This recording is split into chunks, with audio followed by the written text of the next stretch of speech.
As an initiative under our Asia Wealth Strategy, we want to bring together an exciting lineup of prominent business leaders across sectors, aiming to share invigorating conversations and actionable insights on wealth creation and management. And in our first episode of WoW Talk, we want to explore the relationship between human genome and wealth. How true is the Chinese saying, 富貴命生成, being rich is in your genes? Have you ever imagined that your DNA can tell you a bit about your wealth traits and behaviors? We were very honored to have invited Head of Wealth and Personal Banking of HSBC Hong Kong, Ms. Maggie Ng, and CEO and co-founder of Prenetics, Mr. Danny Yeung, to join us today for this discussion. So Maggie, I know that HSBC is a treasure trove of customer data. So have you observed any positive relationship between the personality traits and the wealth? I think the personality trait and the wealth goes into, I guess, three phases. The first is the person has to be quite disciplined. This is the way I have observed for those who are very successful. Yep.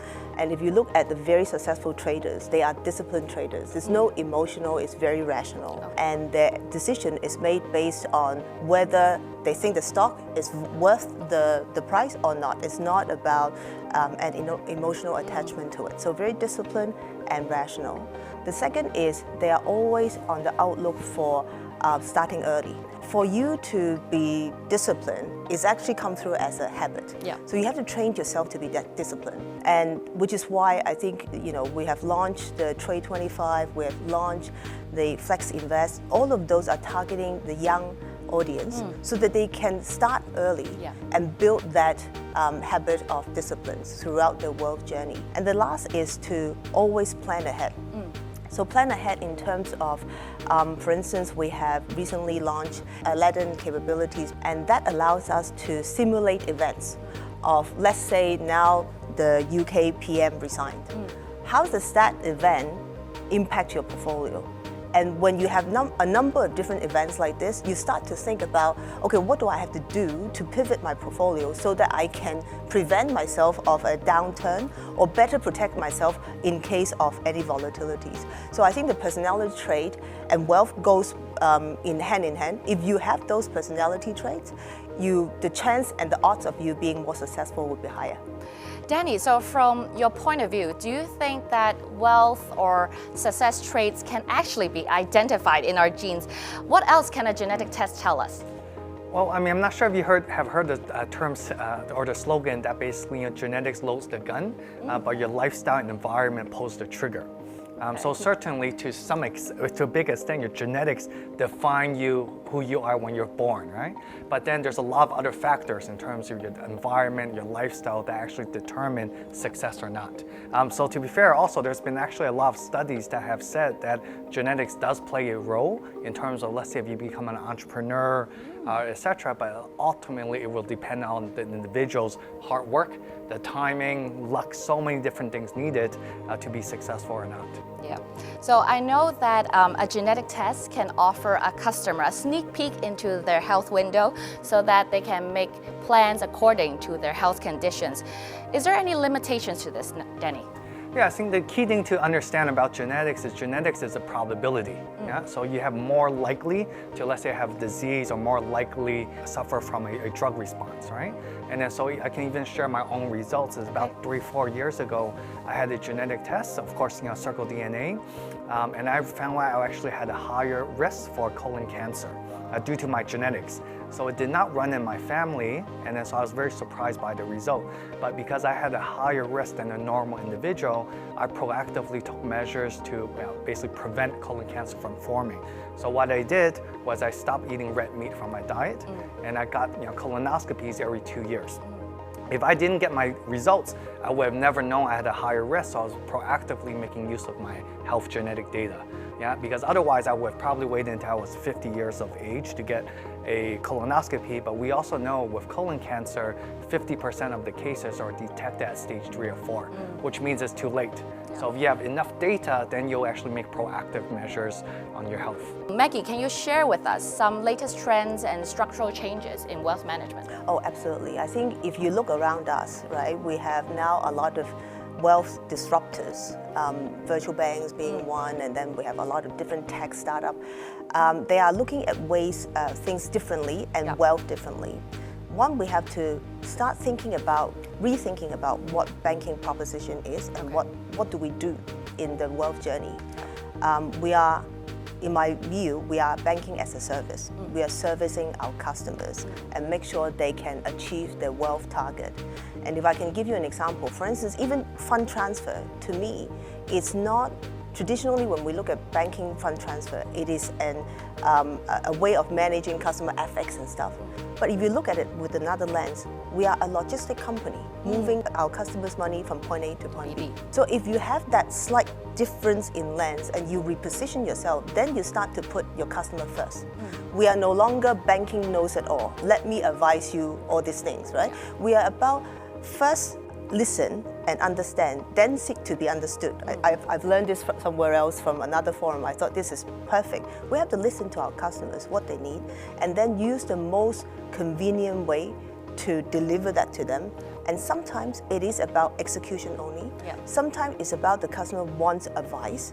Sometimes the customer just wants a complete discretionary sign up to you. So meeting the customer at different persona, using the easiest way and convenience way to deliver to the customers is the new trend of banking. So from a little research, we know that you were selling baseball cards to your friends. So from the trial to now running a $1 billion biotech empire, do you think you have the genetic predisposition to entrepreneurship? Well, this is quite easy because my parents were not entrepreneurs, right? So definitely no. But as I mentioned earlier, genetics is not a death sentence, regardless if you have bad genes, right? Given the environment, your lifestyle, you can actually create what you want to do with your life, right? So I think this is very, very important, and vice versa. Even if you are given great genes, you still have to work hard at it. You still have to go to work every single day, and so it really just depends. I think genetics and lifestyle environment all come together, and if you really want to be successful, you have to have hundreds and thousands of things done right. Maggie, how about you? Can you share with us, have you always wanted to be a banker since the very, very beginning? An idea occurs to me. I think the whole reason for us as bankers, we are partaking in this industry, we also want to, what is our purpose? We want to help define the future of banking. Just like generic, also help you prevent any illness and help to define the future health. So we are bankers, want to help define the future of banking, and where would be the best place to help define the future of banking for Hong Kong? Definitely would be HSBC. We have so much access to entrepreneurs, we have so much access to retail and high net worth individuals, we have so much access to corporate. If we pull this ecosystem together, we could be very, very powerful. Can you share with us how has the banking landscape changed since the very beginning when you joined till now? A lot more sense of burning platform. Definitely, right? When I first joined banking, it's very comfortable. Banking is look up to, because to my point earlier on, let me tell you how to invest. That was sort of the attitude, because we know more than you. Let me advise you, right? Now it's very different. With internet and information flow, very transparent. People can search everywhere about how and what they should invest into. Our role changes, and so the burning platform changes from, and which is why I mentioned we need to rethink about banking, our role. What is our role? Are we continue to be we are bankers, so we are above all, or we are here to service you. We are banking as a service, and also the way we service you with the coming up of all the virtual banking and also all the tech disruptions. How can we make use the latest technologies to help us make it more convenient for our customers and cheaper to invest? What's your envisioned banking industry for the young force? Well, first of all, I want to say there's something that I was very, very proud of, because one of the team told me when they interview for candidates, they asked them, why do you want to join for HSBC? And there's, a number of candidates tells us that they think HSBC is progressive.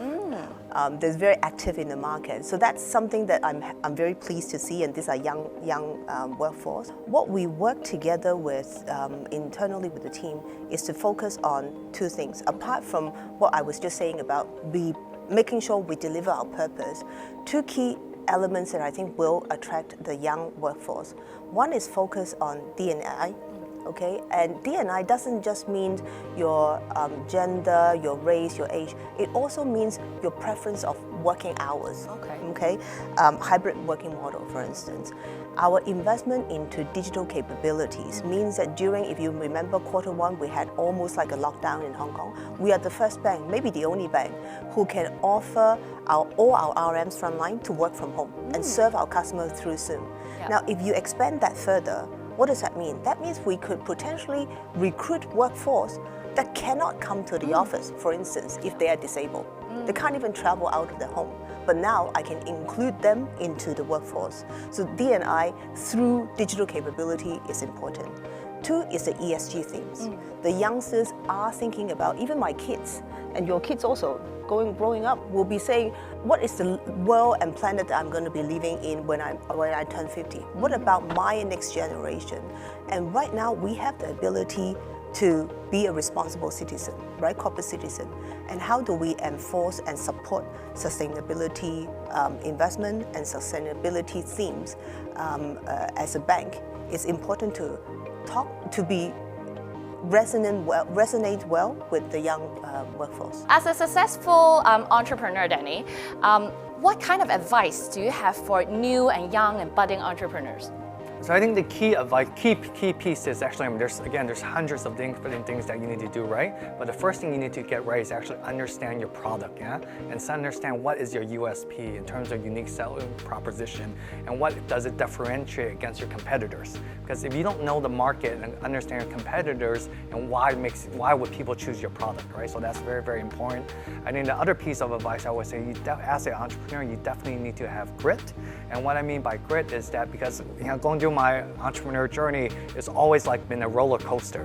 What you see me now is that, of course, blah, blah, blah, etc. Now, maybe I'm CEO of a NASDAQ listed company, but behind the scenes throughout this journey, I had so many nights where I didn't sleep because I was worrying about so many different aspects about the team, funding, the business side of things. So you have to be emotionally ready for that, and you also have to be able to give up and sacrifice.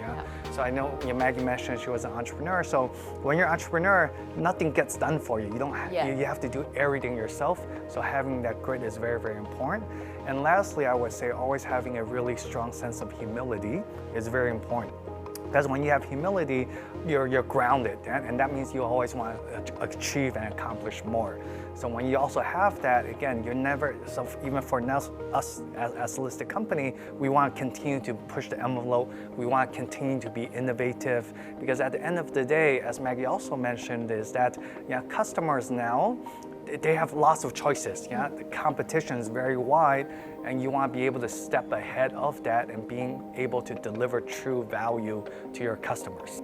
Thank you so much. On behalf of HSBC Wealth and Personal Banking, thank you once again, Maggie and Danny, for your great sharing. I'm sure everybody has learned a lot. And thank you for the audience for joining us at episode 1 of WoW Talk. We hope to see you again at episode 2.